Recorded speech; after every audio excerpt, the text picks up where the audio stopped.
Looks like once again the minions have given me the bird. Oh, well, everybody's heard about the bird. Bird, bird, bird. Bird's a winner, well, a bird.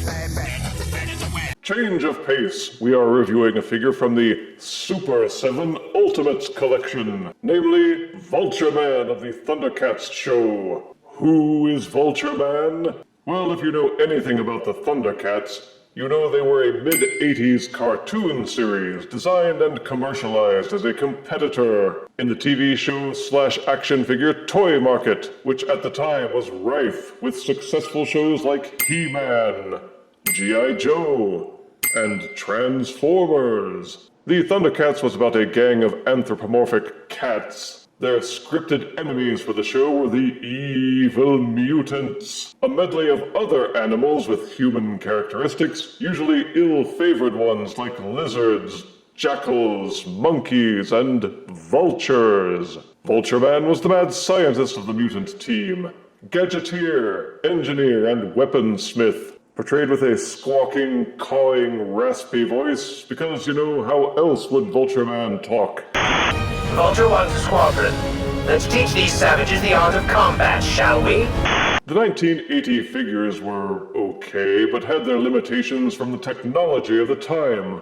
But how about the 2023 remake? Well, it starts out with this unassuming cardboard box with the Thundercats logo and Vultureman's name plastered up front. But this box contains another box, which looks fancier. It's got shiny gloss with Mumra's symbol blazoned on the front. But wait, that's just a sleeve. Slide that up and off, and you can see yet more boxage with yet more logo. And finally, the plastic coffin containing the figure and accessories are plainly visible. On the back, you can see character art of Vultureman carrying his signature weapon and a short bio. Reading, the cunning and ambitious Vultureman is the resident inventor of Castle Plundar, and easily the most intelligent of the wicked mutants on Third Earth, although he's a long-time associate of mutant leader Slithe, and an enemy of Lion-O's father Claudius. His treacherous nature has led him to work with others like General Rataro, the Lunatics, and even the Thundercats themselves when it best suits his always self-serving agenda. Now let's get Vultureman out of this box and issue his cattle. Everybody's heard about the bird. Out of box, Super7 Ultimates Vultureman comes with a pistola accessory, a larger gun accessory, and the voice projector accessory from the cartoon show. Let's try it out. Let's see. Program Monkeyin. Is this thing on? Ooh, is that my voice? Is that my voice? Trippy. Ooh, that was weird. Also included is this one episode only jug of the Super Power Potion. A set of hand tools, including wire cutters, a wrench, and a screwdriver. Don't snicker, Crow. 4 extra hands, both left and right, each one in varying states of opening and closure, all designed for holding the weapon accessories. A pair of zigoggles, an extra head with open beak and lolling tongue. And finally, his signature weapon, a set of bird talons on a stick. And this is Vultureman.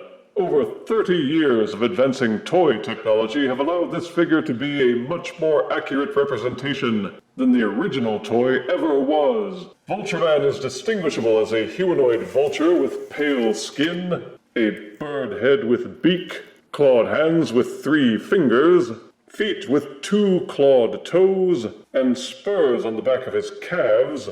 He has a kind of shawl around his shoulders, made up of brown feathers, and for some reason, a blue kilt. The original figure had a heavily wrinkled, pebbled texture, while the Ultimates figure is much smoother. As scrawny as he may appear, he has a lot of heft, and he feels quite solid. His thin feet make him kind of hard to balance, but there are enough points of articulation that you can usually maintain his center of gravity. Gently ease the head off the ball socket and you can replace it with this open beak screamy face. Straddles the goggles over the bridge of his nose, and it gives him more of that mad scientist vibe. Between all the accessories and the different hands which can hold them, you will have no lack of options to customize Vultureman so he looks just the way you like. Even his jug of super power potion, which he used in one episode of the show. Just chug a little and you can fly, have super strength, laser eyes, and mind control beams. How does it work? How did he invent it? Why couldn't he make another batch? Nobody knows, nobody cares. If only you could articulate him well enough to let him raise the bottle up to his beak. Just make sure you have some kind of craft container or other storage medium to keep the accessories you aren't using. Otherwise you could lose smaller ones like the hand tools. Each hand can be popped off and replaced with another one, allowing you to hold different accessories. Pew pew, bang bang, and even his dopey claw accessory if you wish. Ultimate's figures have articulation, of course, but not as much as you might like. The plastic is hard and stiff, and has just a bit of a sticky feeling at the joints, as if it's resisting being posed. The head is ball-socketed and will rotate freely, as well as nodding up and down, and a little bit from side to side. Each shoulder would do a full rotation except for the feather shawl, which gets in the way. The feather shawl is made of flexible plastic, but it's really thick, and it has these slits carved into it, both at the front and the back, so it gives some leeway when posing the arms, but you can only rotate them so far before it really starts to budge the feathers out of the way. You can rotate them forward or back, splay them outward. Almost hidden by the feathers is an upper bicep swivel. Each elbow joint is hinged, though the range of motion is very short, only maybe 15 to 20 degrees. The hands are interchangeable, and they can be pulled out of these wrist sockets, which means that they can fully rotate. They are also hinged so that they can bend in and out. There is full waist rotation, and also an ab crunch that allows for a short range of motion, as well as tilting a little bit to the left and to the right. The legs can kick forward, but the skirt gets in the way a lot. It's slitted at the side, and flexible, so you can get some range of motion out of it. The legs will also move backwards about this far. There's an upper thigh rotation. The knees are single hinged, but will only bend backwards about this far, a little less than 90 degrees. Each foot will tilt forward about this far, and backwards about this far. They will also rotate.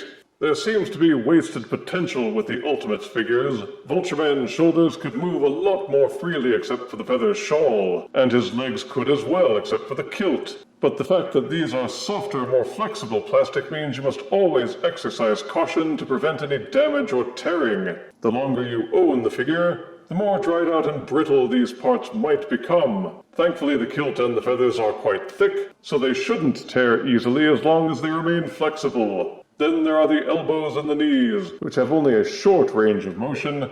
They would have benefited tremendously with double joints. As advanced as the Ultimate figures seem to be, I expected a little bit better. Everybody's heard about the bird. For size comparison, here is Super7 Ultimate's Vultureman, next to Transformers Animated Deluxe Ratchet. Here is Ultimate's Vultureman, next to fellow mad scientist and tinkerer, Masterpiece Decepticon Shockwave. And here is Ultimate's Vultureman, next to Futurama's Bender. Everybody's heard about the bird. The Ultimates collection is kind of a middle zone for collectors who want more than the El Cheapo Hasbro 6-inch figures like Marvel Legends, but who don't necessarily want to go high-end like with the Mafex collections. Ultimates also has figures that you normally wouldn't see from major producers, including lines like the Thundercats and Silverhawks. As for Vultureman, positives are he's a little larger than the 6-inch figures you usually see. He's got a lot of detail, good sculpting, a cartoon-accurate appearance, clean colors, solid construction, and a load of accessories you can use to customize his appearance. There is decent articulation, and he'll look beautifully ugly on your display shelf, with or without the other mutants from the Ultimates line.